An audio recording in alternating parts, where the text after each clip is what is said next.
What I'm trying to get at is, could you hear then, or well, you haven't heard them in a while, I suppose. So. Yeah. But if you think back, could you hear then kind of where it was going, or where?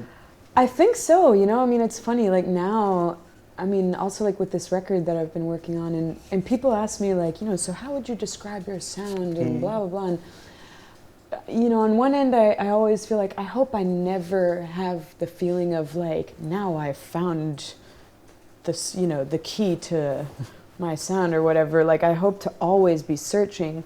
Yet, on the other hand, to answer your question, is that I do think there's always been a very kind of distinct vision of where I was trying to go musically, and that was mostly to allow the palette to be as broad as it possibly could be. And so I never wanted to be like confined in one stylistic kind of like genre or label.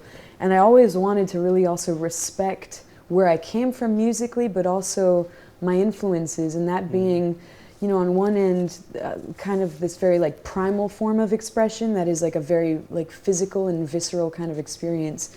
But then on the other end, there's also like a more kind of cerebral need for sonic territories that are maybe less like primal, that are, and that I would say is like, I would relate that more to like also my influences in like electronic music and stuff. So I think if you think of like, say like, you know, the blues being something very kind of primitive and primal versus the more like sonically challenging territories of electronic music, I've always wanted to kind of marry those two. But I think it's also like an extension of my kind of my philosophy of life in general, is that I just really want to embrace the duality of our nature, that, you know, we're not born as like, you know, as linear beings. And within music, that's all I've ever wanted to portray, was like the full color palette, you know. Not limiting yourself. Exactly, yeah. So just, yeah, and I think that's going to be a lifelong journey, you know, of exploring that. What does that mean? And but that's what I would say kind of has always been my vision that I've been, you know, trying to work towards since I was a child. So. And then, well, you mentioned writing your earlier songs mostly being instrumental, and then what you just discussed is mostly about sonic, Yeah. the music. So when did lyrics come in? So lyrics, so yeah, I'd say it probably started with me with rhythm and melody, and then writing. Honestly, I was so intimidated by it. Yet I always wrote. So I always had a journal ever since I was a very, you know, small kid. I remember I started flying alone when I was 6 years old, and I would write a lot on flights and stuff, but just to myself, you know. But then the thought of writing lyrics to music, and I think also coming from the kind of the musical heritage that I came from, it was almost as if in my head I kind of had decided like, yeah, that's not a talent that I have, or something that's not. And I think mostly because I was intimidated by it, and yet I was conflicted by this reality that I had very high expectations of what the words meant as well. And by the other reality that I also didn't want to write, that I didn't want to sing words that someone else wrote for me. So I wanted to sing words that came from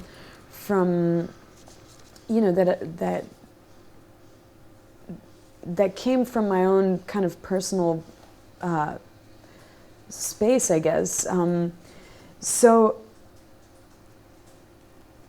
I guess I really started, I started writing and focusing more on it once I started getting deeper into the actual craft of songwriting, and that's kind of when I first picked up piano when I was only actually quite late, when I was 18, and then guitar only a few years later. And I think in that period, that's when I really started developing my sense of what I wanted from lyrics as well, but also realizing that it was a craft, you know, and so I think like singing to me was something that came, again, was more like a primal form of expression, whereas writing words and writing lyrics is more like, again, to me, more of a cerebral experience, and it's more of a craft. It's something that I really,